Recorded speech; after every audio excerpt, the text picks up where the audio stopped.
보신 것처럼 사법농단 사건으로 기소됐던 양승태 전 대법원장이 어제 무죄 판결을 받았습니다. 이 판결의 의미와 여야 정치권 쟁점들까지 패널 4분 모시고 자세히 짚겠습니다. 네, 송구권 정치평론가 김광삼 변호사, 김상일 정치평론가, 장현주 민주당 법률위 부위원장 함께합니다. 안녕하세요. 안녕하세요. 네, 안녕하세요. 네, 주제 바로 보시죠. 먼저 어제 무죄 선고에 대해 양승태 전 대법원장은 어떤 입장을 밝혔는지 내용부터 듣고 옵니다.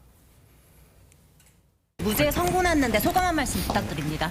당연한 기결이라고 봅니다. 네. 이런 당연한 기결을 명쾌하게 판단 내려주신 재판부에게 경의를 표합니다.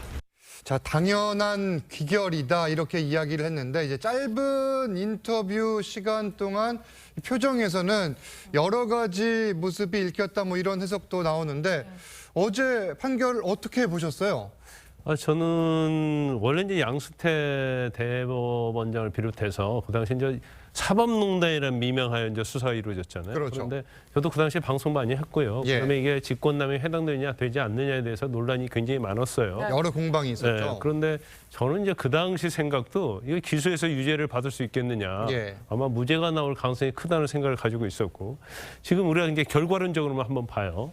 참 본인에 대한 혐의가 47개지 않습니까? 네. 그러면 아무리 뭐 사법부가 재시고 감사기 한다 하더라도 그 47개 다 무죄 낼 수가 없어요. 일부 유죄, 일부 무죄가 나와야 하고 그다음에 14명을 기소했는데 2명만 유죄가 나왔잖아요. 예. 그럼 이제 기소 자체는 굉장히 무리한 기소였고 그 당시 이제 문재인 정부였죠. 이 사법농단과 관련해서 이게 이제 적폐 수사의 일환으로 이 수사가 시작이 된 겁니다. 그러면서 굉장히 어떤 이념적으로 좀 진영 논리에 의한 수사가 좀 저는 이루어졌다고 보거든요. 그래서 물론 이제 그 내부에서 어떠한 재판에 대한 부당 개입도 이게 과연 직권의 남용이 해당되느냐는 그런 논란도 있지만 대법원장으로서 할 수 있는 행위는 이 정도는 괜찮느냐, 괜찮지 않느냐에 대한 건데 예. 이걸 전부 다 이제 직권남용죄로 이제 기소를 한 거죠. 그렇죠. 그래서 뭐 47개의 범죄이기 때문에 이걸 뭐 하나하나 설명을 할 수 없어요. 그렇지만 재판에 부당 개입했느냐, 과연 사법행정과 관련해서 비판한 판사들에 대해서 개입을 해서 인사에 불이익을 줬느냐 이게 이제 가장 중요한 쟁점이거든요. 예. 근데 그게 이제 죄가 다 없다고 나왔기 때문에 결과론적으로 보면 그 당시 사법농단 수사는 상당히 정치적 색채를 띤 수사였고 그래서 결과적으로 이제 무죄를 받았다 이렇게 봅니다. 1심 선고 결과로 놓고 봤을 때 그렇다 이런 네네. 말씀이신 건데. 지금 관련 재판에 넘겨진 전현직 법관만 14명입니다. 아직 대법원 판결까지 다 난 건 아니지만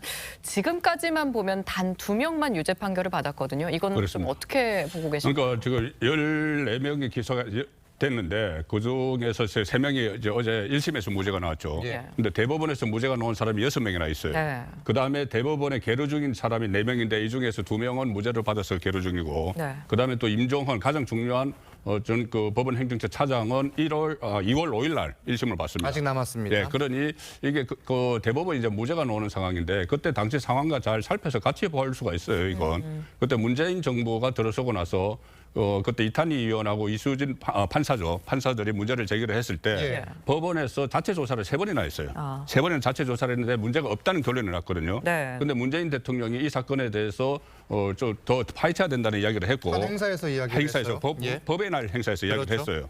그러니 그때 당시 김명수 대법원장이 법원 입장에서 수사에 적극적으로 임하겠다는 이야기를 했습니다.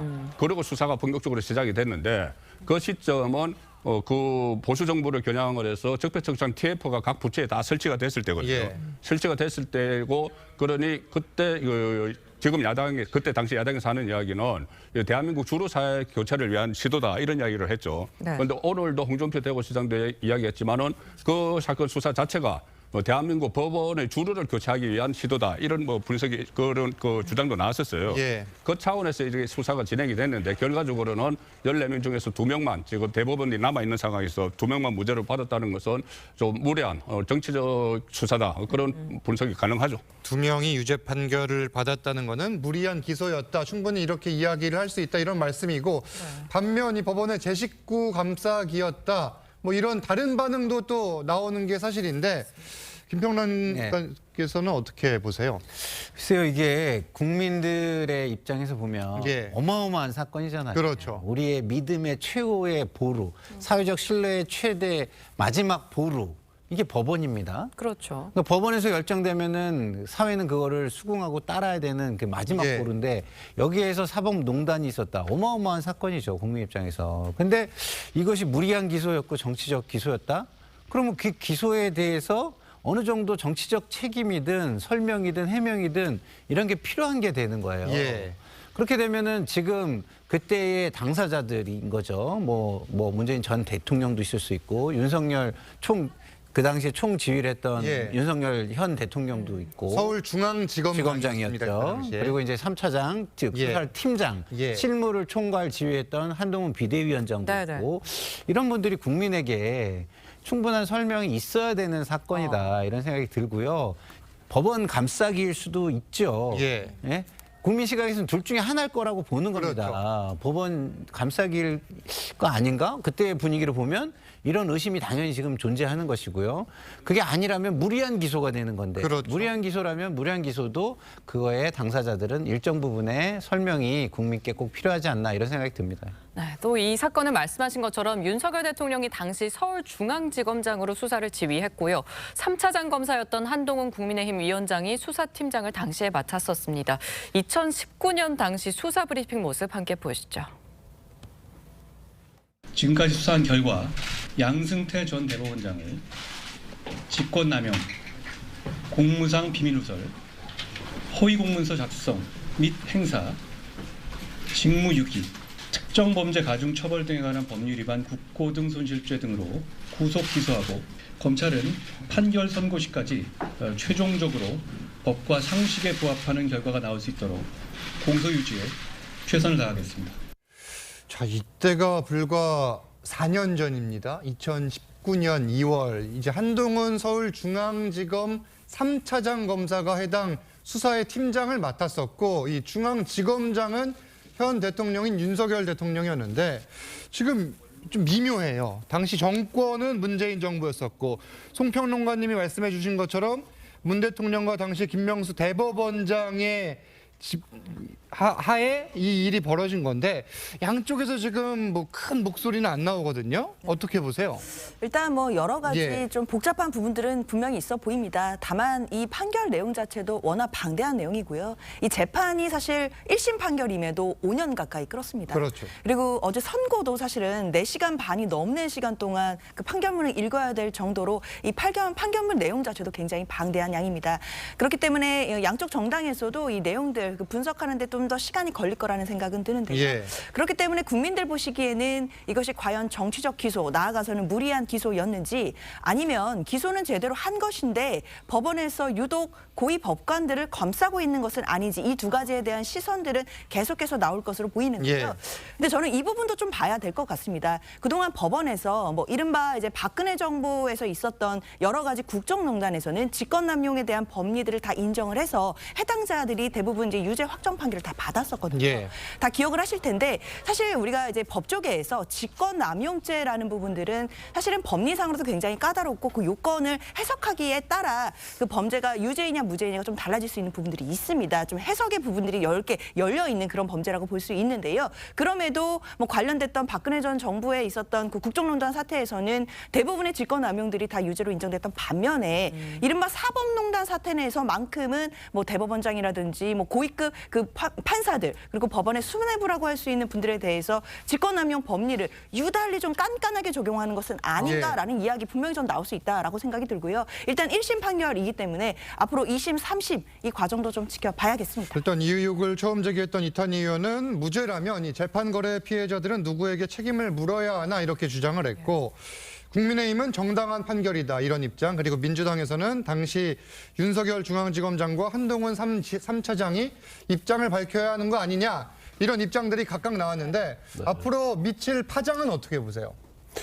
일단 뭐 1심이기 때문에 이제 예. 2심, 3심 갈 수도 있어요. 그런데 그렇죠. 일단은 1심이 됐든 어쨌든 재판의 결과를 보면 이건 무리한 기소는 맞죠. 예. 그리고 이제 직권남용죄라는 것이요. 지금 이 사건에 있어서 가장 중요한 게 이제 죄명이 직권남용죄거든요. 박근혜 전 대통령의 사법 농단 아니 저 뭐죠 국정농단 예. 그 전에는 직권남용죄로 처벌받은 사례가 없습니다. 그런데 박근혜 전 대통령의 국정농단 사건. 국정농단이 있으면서 이제 직권남용죄를 적용을 굉장히 많이 했어요. 그 직권남용의 어떤 범위를 굉장히 포괄적으로 인정을 그렇죠. 한 거예요. 그러면서 기소를 했기 때문에 아마 그 당시에 한동훈 3차장이랄지 윤석열 중앙지검장은 뭐 그때도 그렇게 직권남용죄를 포괄적으로 했으니까 이 정도 사안이면 유죄가 될 거라고 생각을 했을 가능성이 커요. 그럴 수도 있다. 그렇죠. 박영수 특검하에서 또 수사를 했었으니까. 그렇죠. 그래서 이제 이게 어떻게 보면 연장선상에 있는 거예요. 예. 네네. 그렇지만 결과적으로 보면 무리한 기소다는 것이 뭐 판명난 거 아닙니까? 그래서 이건 이제 여야를 떠나서요. 예. 야당의 입장에서는 사실 그 당시에 문재인 정부였잖아요. 예. 여기에 대해서 무죄에 대해서 지금 비판 못 하고 있잖아요. 1심에서 무죄 나왔어요. 그다음에 여당도 마찬가지죠. 이게 윤석열 중앙지검장이랄지 한동훈 그 당시 차장이 아무리 소신껏 기소를 했고 직권남용이 분명히 된다고 확신했다 하더라도 결과를 보여주는 거잖아요. 예. 그러면 저기에 대한 이제 어느 정도의 언급은 있어야 한다. 그러니까 뭐 사과는 아니라 할지라도 기자들이 질문을 하겠죠. 그렇죠. 이제 만나면은. 제가 볼 예. 때는 뭐 입장 표명, 그러게요. 가타부타 네. 이제 그 정도는 해야지 않나. 왜냐하면 그 당시에 너무나 이 사법농단이 언론화되고 국가를 흔들 정도의 예. 굉장히 파장이 어마어마했습니다. 그렇죠. 그런 사건이었거든요. 이게 지금 그 윤석열 오늘 예. 권칠성 수석 대변인이 예. 윤석열 대통령과 한동훈 법무부 장관이 국민에게 설명을 해야 하는 게 순서라고 이야기를 했어요. 네네. 그런데 국민의힘 정강재 대변인은 당시 뭐 검사로서의 직분을 다한 것뿐이다 또 이렇게 예. 이야기를 했거든요. 네. 그럼 이것을 어떻게 보느냐? 저는 이게 종합적으로 다 흐름을 봐야 된다고 예. 봐요.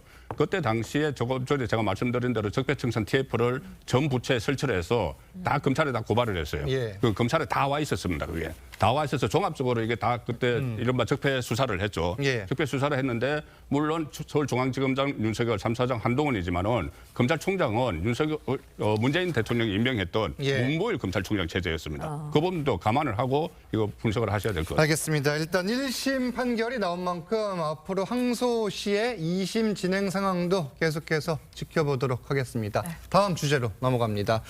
지금부터는 배현진 의원 피격 사건 소식 짚겠습니다. 먼저 배 의원이 첫 공식 입장을 냈는데 일단 퇴원도 한 상태라고 해요. 예, 오늘 퇴원을 했죠. 예. 퇴원을 해서 좀 이런 일은 없어야 된다는 이야기를 했고, 맞습니다. 또 특히 좀 엄중한 처벌, 조사도 이야기를 했죠. 엄중한 처벌을 이야기했어요. 예. 이건 저는 상당히 의미가 있는 그 이야기를 했다고 보는 것이 네네. 왜 그러냐면 지금 이재명 대표에 대해서 그 피습 사건이 일어났지 않습니까? 그리고 또 23일 만에 이런 사건이 일어났으니 총선을 앞두고 예. 또 어떤 유사한 모방 범죄라든가 아직 이 성격은 정확히 규명은 되지 않았지만은 네. 일단 정치인이 피습을 당했으니까 예. 총선 앞두고 만약에 정치적인 목적이 아니라고 해도 정치인이 피습을 당한 이 자체만으로도 총선 앞두고 그 어떤 모방 범죄가 일어날 수가 있거든요. 그럴 수 있죠. 그래서 그 부분을 확실하게 하려면은 처벌을 조사도 그렇지만 예. 조사도 또 엄중한 조사도 중요하지만 신속한 조사를 해야 돼요. 예. 그래야지 괴담이 안 퍼져나갑니다. 그래서 그 신속한 조사와 그 조사에 따른 엄중한 처벌 이것을 우선 배현진 의원이 지금 강조를 하고 하면서 오늘 퇴원을 했죠. 이 정확한 이제 설명은 면밀한 수사와 엄정한 법적 처리를 기대한다. 당분간 회복 치료에 집중하겠다 이렇게 이야기를 했는데 네. 첫 메시지 보셨을 것 같은데 어떻게 생각하세요? 예. 기본적으로 지금 상황이 되게 엄중하잖아요. 네. 근데 그 미성년자고 해가지고 조금 약간 선처를 바라는 메시지가 나올 수도 있잖아요, 사실은. 근데 지금 이런 사회적인 현상이 되게 엄중하기 때문에 그런 메시지를 내기는 조금 힘들지 않았을까 이런 예. 생각이 들어요. 왜냐하면 이런 어떤 앞으로 이루어질 사회적 현상 이거를 좀 먼저 걱정하는 그런 그렇죠. 메시지가 아니었나 이런 생각이 들고요. 뭐 그냥 배현진 의원이 뭐 이렇게 독해가지고 뭐 미성년자한테 뭐 엄정하게 해라 이런 거는 좀 아니었다 좀 예. 그렇게 좀 생각이 들고 그런데 이제 이런 겁니다. 국회의원이잖아요.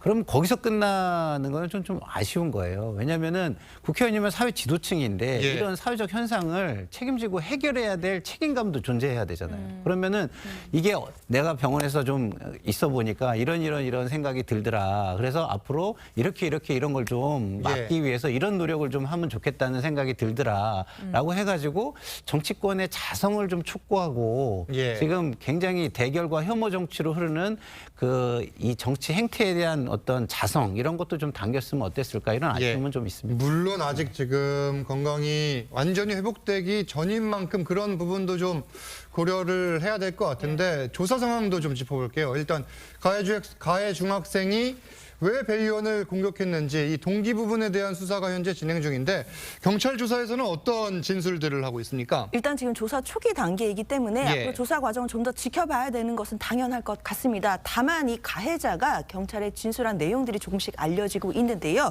그러니까 연예인을 만나러 갔다가 우발적으로 저지른 범행이다라는 취지로 이야기를 했다는 겁니다. 또한 이제 범행에 사용했다고 알려진 그 둔기도 평소에 가지고 다녔다라는 취지로 이야기를 하고 있는데요. 결국 우발적이었다라는 부분들을 좀 강조하는 것으로 보이지만 사실 수사기관으로서는 계획 범죄가 아닌지까지 당연히 가능성 열고 수사를 해야 될 것으로 보입니다. 왜냐하면 배현진 의원이 저 곳에 갔던 일정 자체가 공식 일정이 아니라 아시다시피 비공식 일정이었기 때문에 저 일정을 어떻게 알고 갔는지 이런 부분들까지도 파악을 해야 범행 동기, 나아가서는 이게 계획적 범죄인지 여부 수사기관이 꼭 제대로 파악해야 되는 부분이 아닌가 이렇게 생각이 듭니다. 지금 말씀하셨지만 A군은 좀 경찰에 체포됐을 때도 난 촉법소년이다 이런 말도 했었다고 하고요. 우발적이었다고 주장을 하고 있습니다. 하지만 이 범행 1시간 전에 미용실에 들어가서 누군가를 좀 찾는 듯한 모습도 CCTV에 담겼습니다. 이 범행 1시간 40분 전에 택시를 타고 미리 현장에 와서 배 의원을 좀 기다린 걸로 볼 수도 있을 텐데 만약에 A군의 주장과 다르게 이게 사전에 계획된 거다 이러면 처벌에도 영향이 좀 크지 않습니까? 당연히 영향이 있고요. 예. 뭐 저는 개인적으로 볼 때 우발적 범행이 절대 아니다고 확신을 하고 있어요. 왜냐하면 일단 저기 와서 한 2시간 전부터 기다렸다는 거 아닙니까? 그렇죠. 그리고 그 당시에 국민의힘 그냥 배현진 의원도 아니에요. 국민의힘 배현진 의원이 맞습니까라고 2번 물었다는 거 아니에요. 그러면서 가지고 있던 돌을 가지고 저렇게 가격을 했어요. 예. 그리고 본인이 뭐 촉법소년이다.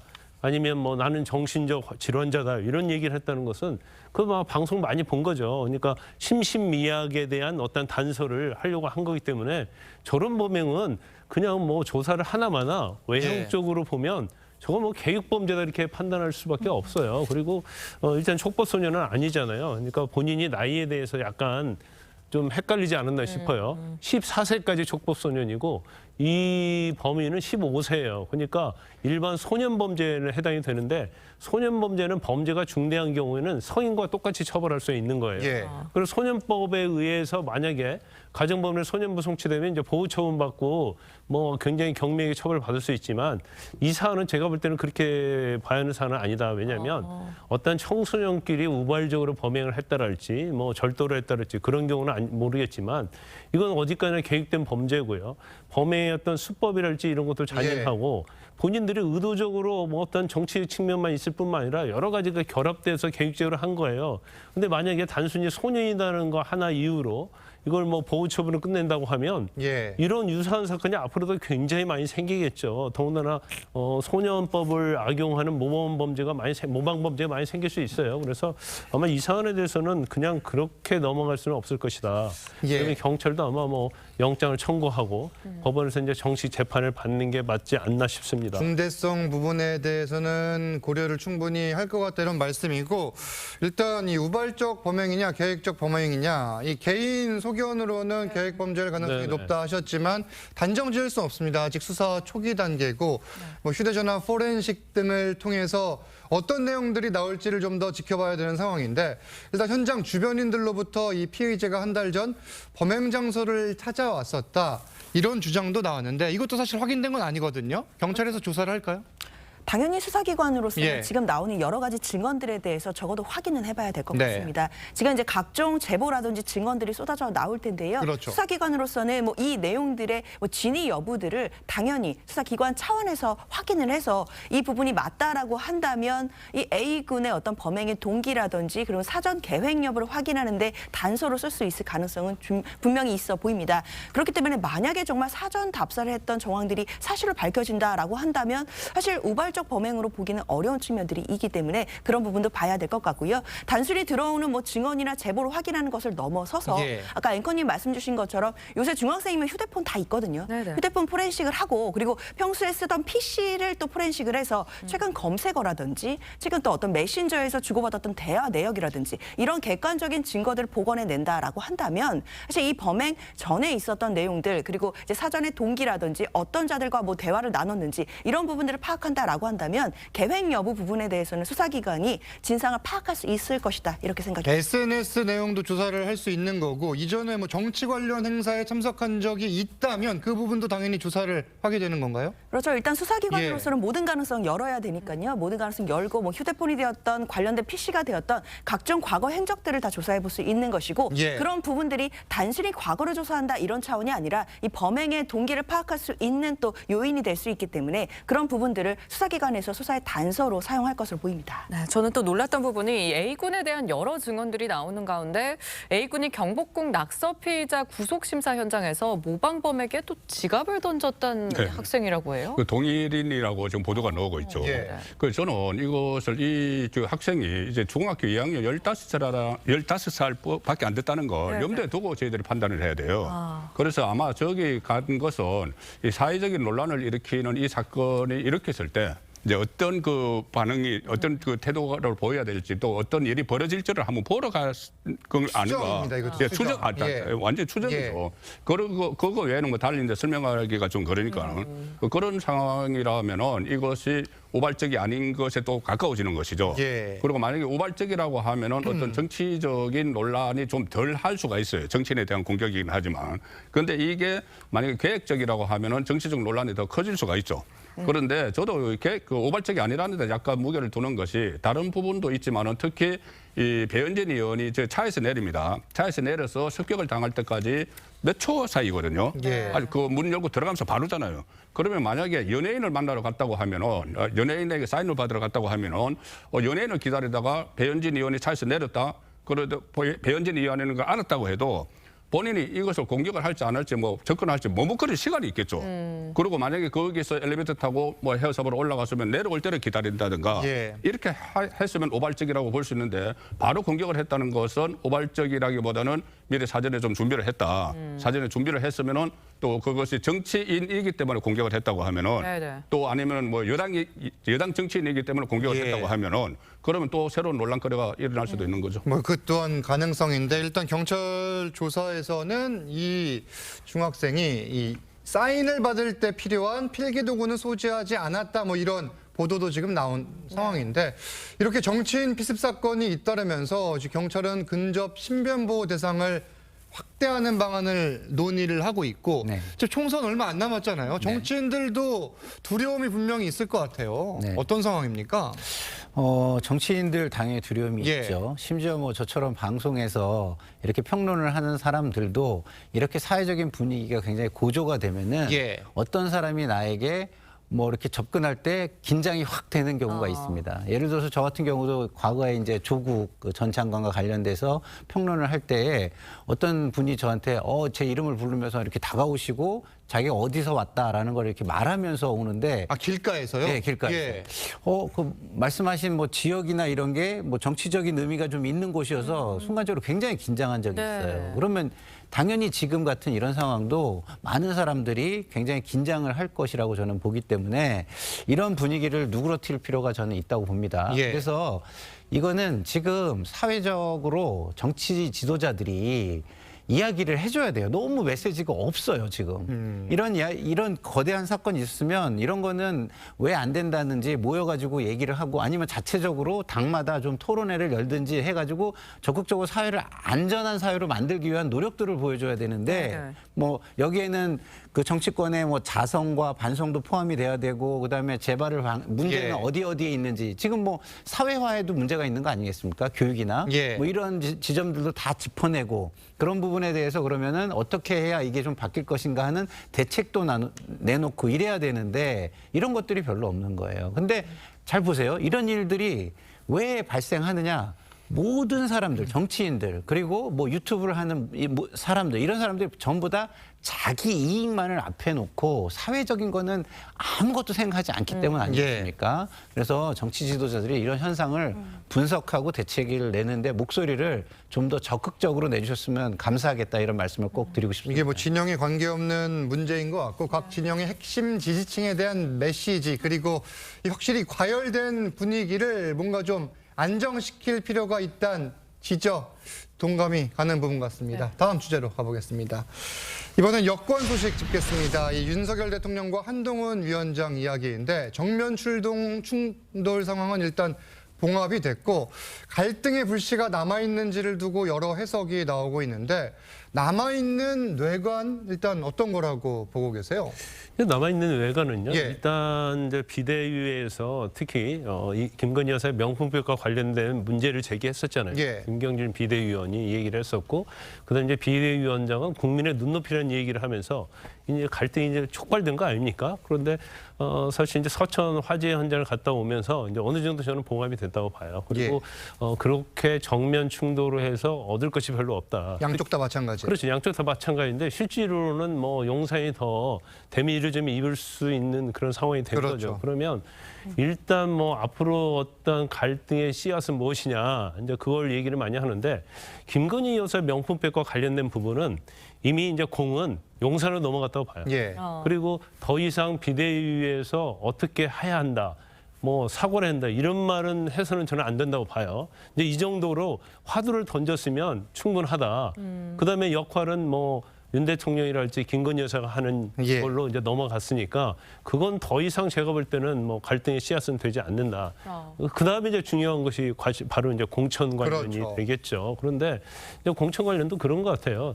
지금 뭐 일부 제가 볼 때는 아마 대통령 입장이 아니고 친윤 세력들의 일부가 김경률 비대위원은 사퇴해야 하는 거 아니냐, 이제 이런 얘기를 했던 것 같은데 한동훈 위원장이 거기서 명확히 선을 그었잖아요. 그렇죠. 그러면 결국은 이것도 이제 더 이상 갈 수 있는 것은 아니에요. 예. 그러면 중요한 것은 앞으로 공천하는 데 있어서 어떤 윤심이 반영되느냐 반영되지 않느냐, 이제 이 부분 가지고 갈등의 어떤 불씨는 남아있다고 보는데 예. 전 이제 개인적 의견입니다.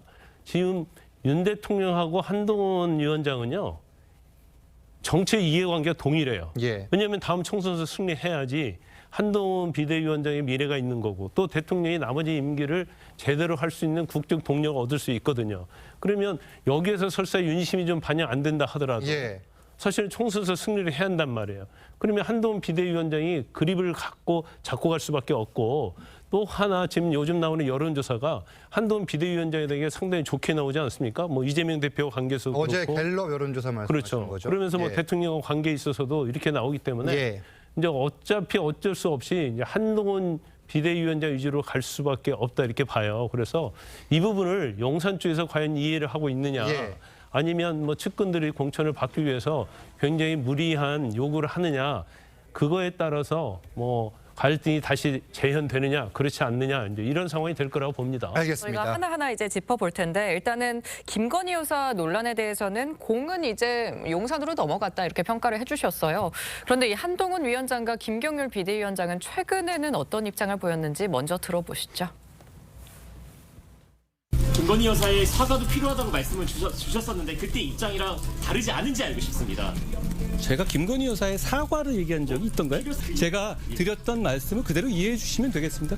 이재명 대표 피습 사건이 있었습니다. 그리고 송영길 전 대표 돈봉투 사건이 있었습니다. 도이치모터스 주가 조작 사건이 있었습니다. 일반인의 상식으로 접근컨대 이 세 가지 사건의 공통점은 더 이상 밝혀질 것이 없습니다. 왜 이와 같이 명확한 사건들이, 흐름들이 민주당만 가면 뿌얘지는지 흐릿해지는지 정쟁의 영역으로 가는지 모르겠습니다. 일단 두 사람의 발언을 보면은 이 지난 발언과 비교했을 때 김 여사의 사과 관련돼서는 더 나아가지 않았어요. 일단 확전을 자제하는 모습, 여기서 멈추는 모습인데 김 변호사님 말씀처럼 공은 용산으로 갔다고 했잖아요. 대통령이 어느 정도 메시지까지 나올 걸로 예상하십니까? 일단 김건희 여사와 관련한 예. 공은 용산으로 갔고 예. 김경률 비대위원과 관련한 공은 여전히 한동훈 비대위원장이 쥐고 있죠. 아, 여전히 있다고 예. 보시는 거군요. 김경률 그 문제는 왜 예, 그러냐면은 비대위원 사퇴 여부 관련해서요. 일단 임명권자입니다. 예. 한동 그래서 해촉을 할 수도 있고 자진 사퇴를 받을 수도 있어요. 예. 그런데 지금 그 한동훈 위원장은 뭐 해촉이나 자진 사퇴를 권유할 생각은 없다는 거잖아요. 그렇죠. 그리고 김경률 그 비대위원도 나갈 생각은 없다는 거예요. 근데 이것은 본인들이 자연스럽게 정리될 수가 있다고 보는 것 같아요. 왜 그러냐면은 총선에 출마를 하게 되면은 예. 비대위원 자리에서 나오는 게 맞습니다. 이 비대위원이나 공관위원은 심판이기 때문에. 네. 그래서 구자룡 변호사도 지금 비대위원인데 출마를 하려고 하니까 그렇죠. 아마 출마를 하면은 자연스럽게 그러니까 책임지고 이 마리 앙뚜아네트 발언에 대해서 책임지고 사퇴하는 것이 아니고 총선 출마를 위해서 사퇴하는 걸로 그렇게 가닥이 잡힐 가능성이 높고 다른 사람과 함께 자연스럽게 물러나는 모습을 보일 높다는 것이다. 거죠. 예. 그리고 그 김건희 여사와 관련해서는 아마 이러면 다음 주 중에 그 윤석열 대통령이 입장을 밝힌다고 하지 않습니까? 예. 그런데 그 입장이 사과를 하는 것이냐 아니면은 해명을 하는 것이냐거든요. 그래서 지금 여권 안에서는 사과를 하면은 그게 끝이 아니고 시작이다. 이런 그 관점들이 있기 때문에 사과를 하면 안 된다는 거예요. 그런데 조금 전에 한동훈 비대위원장도 이야기를 했죠.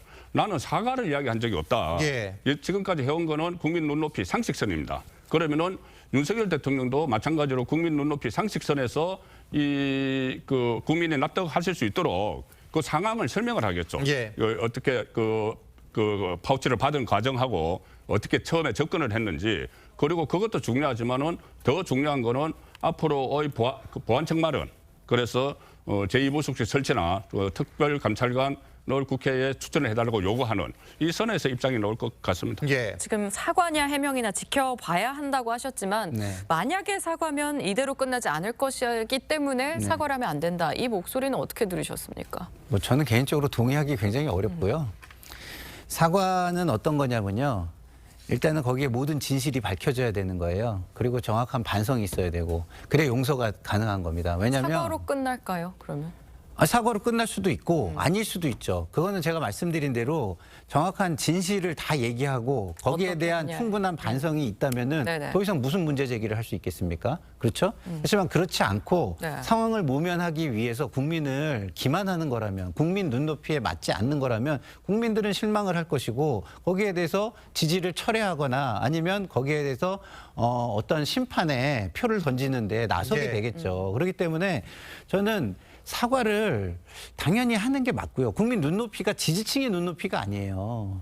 국민이라고 하면 기본적으로 지지층에서 중도층까지는 포함을 할 때 우리가 국민이라는 표현을 써야지 자기 지지층만 국민이라고 얘기하면 그게 패거리지 어떻게 국민입니까? 그래서 중도층까지 넓혀서 국민의 눈높이를 보면 이거는 당연히 굉장히 국민 정서에 맞지 않은 일이 발생한 거고요. 그게 함정 몰카든 공작 몰카든 그 부분은 그 부분대로 따로 해결하라는 게 예. 국민의 생각이고 부적절한 행위에 대해서는 부적절한 행위대로 국가의 최고 책임을 예. 가진 사람들답게 행동해달라는 요구가 있는 겁니다. 근데 그렇지 않는다? 그러면 이 모든 일이 왜 발생했습니까? 총선 승리를 위해서 누가 어떤 생각을 하느냐 그 생각이 표출된 거예요. 근데 그 결과물이 어떻습니까? 결과물이 지금 좋아요. 근데 그걸 바꾸겠다고요? 그 방향을 바꾸는 순간 제가 볼 땐 총선 승리는 멀어진다 이렇게 말씀을 드릴 수 있겠습니다. 실제 이제 대통령실에서 어떤 메시지가 나올지 지켜봐야 되는 상황인데 민주당은 여기서 더 나아가서 수사가 필요하다 이런 입장도 내놓고 있습니다. 내용 들어보시죠. 명품백 관련된 것은 사과로 끝날 일이 아니라 이것은 분명히 말씀드리지만 검찰 수사를 해야 될 내용입니다. 근데 이것을 계속 방치하고 있고 마치 사과하면 일이 끝날 것처럼 대통령실과 여당 측이 얘기하는 것은 정말 이거는 말이 안 되는 겁니다. 법을 얼마나 우습게 보면 자기들끼리 합의하면 법 적용을 예외로 한다고 생각합니까? 자, 수사를 해야 된다. 특검 특검을 해야 된다 이런 입장이 동일한 겁니까? 사실 민주당 입장에서는 애초에 김건희 여사의 이 명품백 수수 의혹 자체가 사과로 끝나서 뭐 사과를 한다고 해서 없어질 일이 아니라 이미 사건이 검찰청에 배당이 된 수사 대상이라고 보는 것입니다. 이것은 저는 국민 눈높이에도 맞다라고 생각이 드는데요. 일단 영부인께서 어쨌든 영상이 지금 찍힌 상황이기 때문에 물론 그것에 대해서 이제 몰카 함정 영상이다라는 이제 이야기들도 있지만 일단 지금 검찰청에 수사가 배당된 상황이기 때문에 이 부분을 수사를 해야 되는 것이지 대통령실에서 사과를 한다라고 해서 없어질 일은 아니다라는 것을 민주당에서 계속 강조하는 것으로 보이고요. 뭐 대통령께서 대담의 형식이 되었던 뭐 사과가 되었던 입장을 밝히신다 하더라도 이 부분을 수사를 해야 된다라는 입장을 민주당에서 거두지는 않을 것 같습니다. 근데 이런 부분 때문에 사과를 하는 게 맞느냐 지금 사실 여권에서는 일부 목소리가 나오는 거잖아요. 어떻게 생각하세요? 아니, 그건 상관이 없어요. 상관없습니까? 상관이 없고요. 이제 수사를 해도 사실은 명품백을 받은 것이 전제로 된다 하더라도 청탁금지법 위반은 되지만 뇌물은 아니에요. 근데 지금 민주당은 계속 뇌물의 프레임을 갖고 가는 거거든요. 그리고 청탁금지법에 배우자가 받아서는 안 된다는 조항이 있지만 처벌 규정이 없어요. 결국적으로 수사를 하면 죄가 안 되는 결정이 나온단 말이에요. 그럼 사실 그렇게 보시는 거죠, 추정? 아니 법률적으로 그렇다. 법률적으로 법률적으로 명확한 거예요. 그래서 그건 뭐 별 의미가 없는데. 이게 왜 중요하냐면 우리가 말하는 이제 국민의 눈높이거든요. 그러면 아까 앵커께서 이제 질문을 하셨는데 그러면 이거 설명을 하느냐 사과를 하느냐. 저는 개인적으로 볼 때 이게 개인적 의견입니다. 설명도 하면서 사과를 해야 돼요. 이제 설명이라는 것은 억울한 부분은 아니겠어요.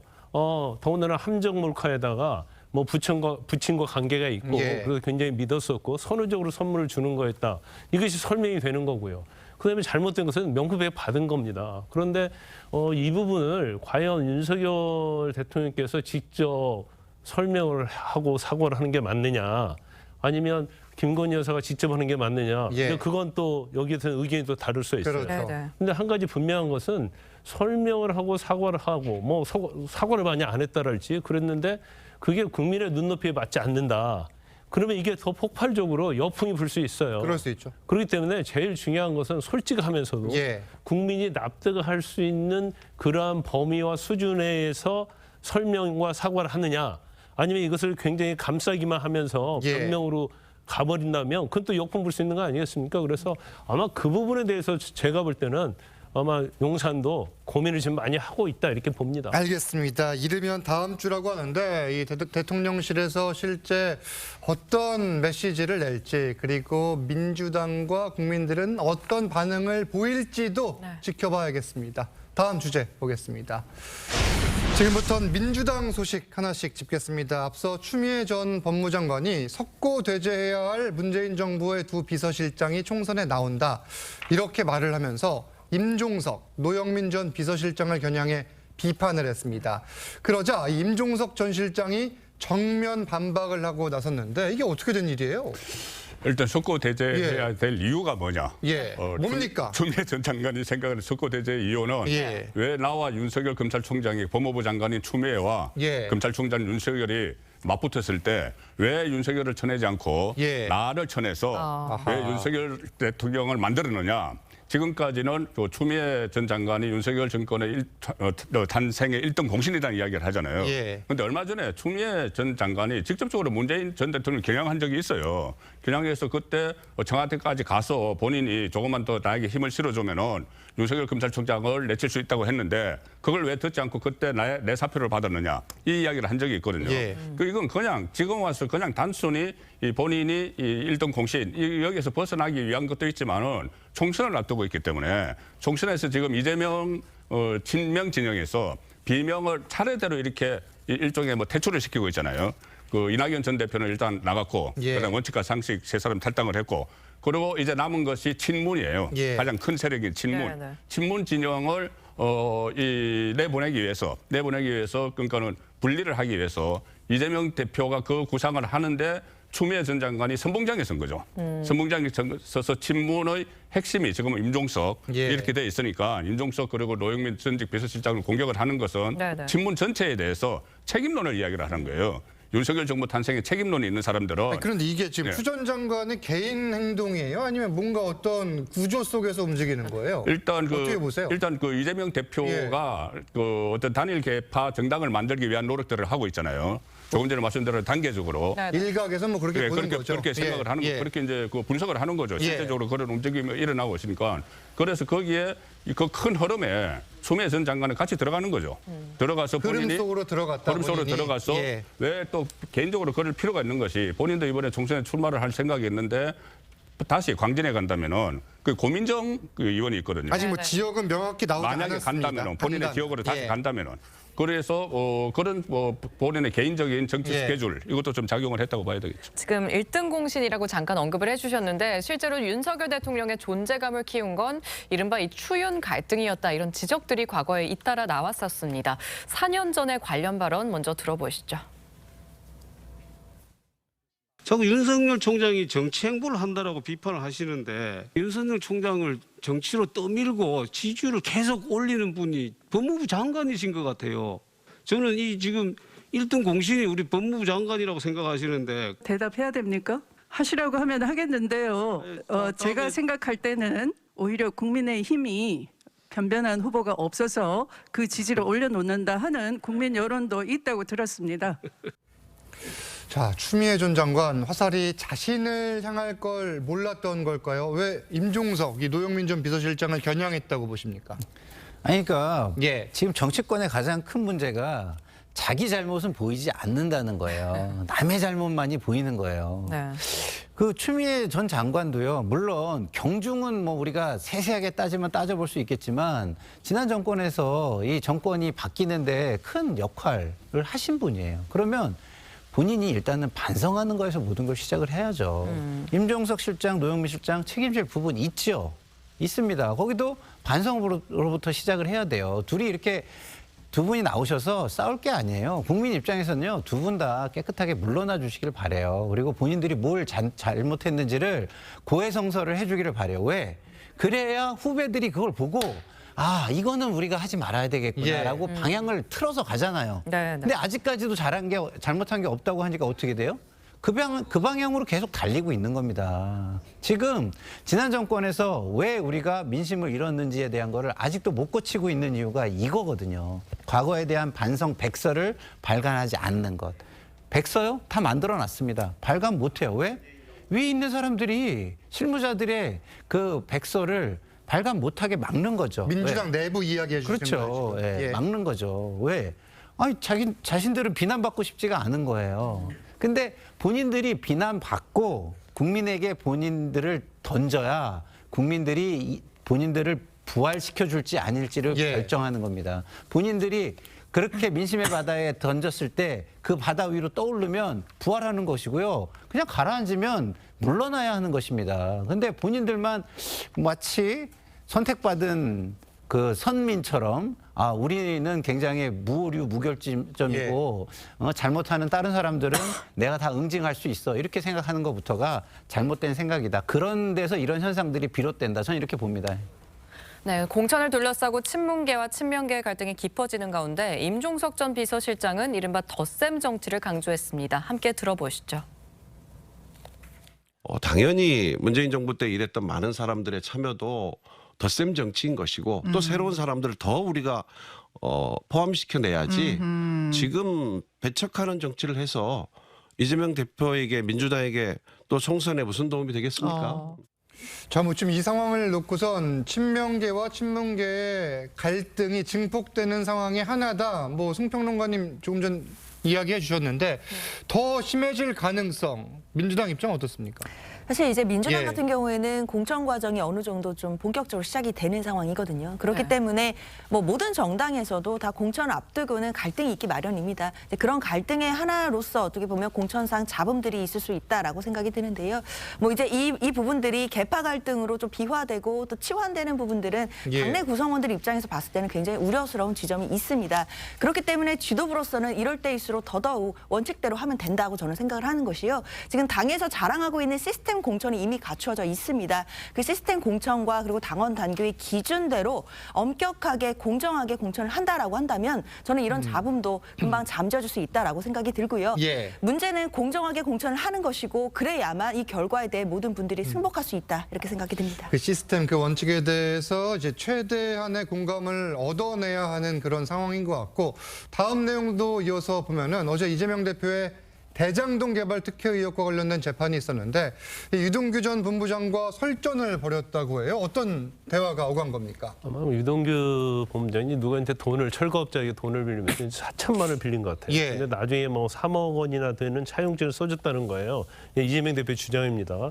그러면 철거업자에게 4천만 원 빌리고 왜 3억이라는 그런 차용증을 써줬느냐? 예. 이건 뇌물 받았다가 비밀로 이걸 협박받으니까 이렇게 써준 게 아니냐? 그러니까 이재명 대표 입장에서는 이제 유동규 씨의 어떤 증언이 지금 이재명 재판과 관련된 모든 거에서 핵심 증거로 쓰이고 있잖아요. 그렇죠. 그다음에 뭐 정진상이랄지 뭐 김용 이런 재판에서도 굉장히 중요한 증거가 됐고 또 김용 재판에서는 또 유동규 전 본부장의 증언이 굉장히 핵심으로 돼가지고 징역 5년 받았어요. 예. 그러면 이재명 대표의 재판에서도 사실은 유동규 씨의 진술 자체가 아마 유죄 무죄를 가리는 데서 굉장히 중요한 역할을 그렇죠. 할 거예요.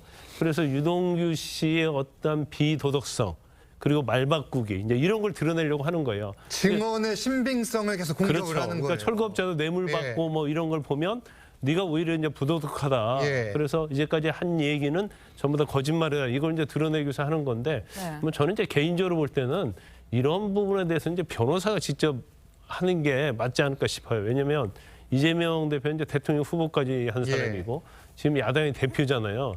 그런데 어떻게 보면 뭐 이런 얘기는 좀 해서 어쩔지 모르겠지만 자기 밑에 데리고 있던 사람이단 말이에요. 그러면 상세히 이재명 대표도 유동규 씨를 굉장히 뭐 약간 레벨이 없는 것처럼 이제 그런 취지의 발언도 좀 한 적이 있거든요. 그러면 변호사를 통해서 오히려 그 증언의 어떤 신빙성을 타내는 게 맞는데 아마 본인도 굉장히 뭐 유동규 씨 진술에 대해서 뭐 스트레스를 받았다고 할까? 이제 감정이 좀 있었던 것 같아요. 이제 그러다 보니까 이제 법정에서 이제 설전을 하는 거죠. 그런데 재판 전략상 바르게 보이지 않는다 이 말씀인데 검사 출신이시잖아요. 네네네. 실제 이런 변호 과정에서 재판부에는 어떤 영향을 미칠 수가 있습니까? 근데 뭐 크게 영향을 미치지는 않는데 않을 것 같다. 근데 중요한 것은 신빙성에 관한 문제가 아닙니까? 그렇죠. 그래서 과연 이재명 대표가 주장하는 내용, 증인 신문을 하는 내용이 설사 사실이다 할지라도 이제 그 정도 가지고 관련된 뭐 증인의 신빙성을 다 덮을 수는 없어요. 근데 그렇지만 그래도 이재명 대표 입장에서 보면 최선을 다해야 할 거 아닙니까? 그러다 보니까 이런 설전이 있는데 설전을 하는 거 보면 사실 재판 법정에서 그런 거 보면 보기는 굉장히 좋지 않습니다. 왜냐하면 논리와 과학적이고 합리적으로 증인의 어떤 진술을 탄핵을 해야 하는데 이게 이제 설전까지 가버리면 사실 모양새도 안 좋고 일반적으로 이제 재판부에서 말리는 경우가 상당히 많죠. 하나만 더 볼게요. 이 입시 비리 혐의를 받는 조국 전 법무장관의 딸 조민 씨 소식인데 검찰이 어제 조민 씨에게 징역 1년에 집행유예 3년을 선고해달라고 재판부에 요청을 했고 조민 씨가 최후 진술에서 이번 일을 계기로 우리나라가 더 공정해졌으면 좋겠다. 이렇게 말을 했는데 이게 사실 어떻게 해석을 해야 될지 모르겠어요. 어떻게 보셨어요? 처음에는 본인이 상당히 억울하다고 생각을 했는데 재판을 받는 과정에서 보니 나 때문에 어떤 뭐 상대적으로 박탈감을 느낀 사람들도 있겠구나. 그래서 이번 일을 계기로 공정이 우리 사회에 그 뿌리 내렸으면 좋겠다는 이야기를 했잖아요. 그러면은 그 전에 반성이 전제가 돼서 이야기를 해야 됩니다. 지금 이제 구형이 있었고 이제 선고가 또 남아 있으니까 이런 전략 재판 전략으로 하는 이야기처럼 들리기도 해요. 왜냐하면 반성이 없기 때문에 지금 그 아버지인 조국 전 장관도 그때 조민 씨를 기소하느냐 마느냐 했을 때는 자성과 성찰 이런 이야기를 했어요. 그 정경심 교수와 같이 다 그 이런 입장문을 냈습니다. 우리 반성하고 있다고. 그런데 이 실제로 기소가 돼 버리니까는 또 입장이 바뀌었지 않습니까? 바뀌는 그런 상황이어서 지금 조민 씨가 이야기하는 것도 과연 이게 그 진정성이 있는 것인가? 그 부분은 정말 본인의 마음인가? 뉘우치고 있는 것인가. 그래서 나를 계기로 이 공정사회가 됐으면 좋겠다는 생각을 정말 하고 있는 것인가. 그 부분에 대해서는 조금 의구심은 들죠. 알겠습니다. 지난 20일 방송 이야기를 잠깐 전해드리고 가겠습니다. 이종근 평론가가 인천이 최근 여론조사에서 국민의힘 쪽으로 지지율이 많이 늘어나고 있다 이런 발언을 했는데 이와 관련한 여론조사 결과는 다음과 같습니다. 시청자 여러분들 참고해 주시면 감사하겠습니다. 네. 정치권 쟁점은 여기까지 듣겠습니다. 감사합니다. 감사합니다. 감사합니다.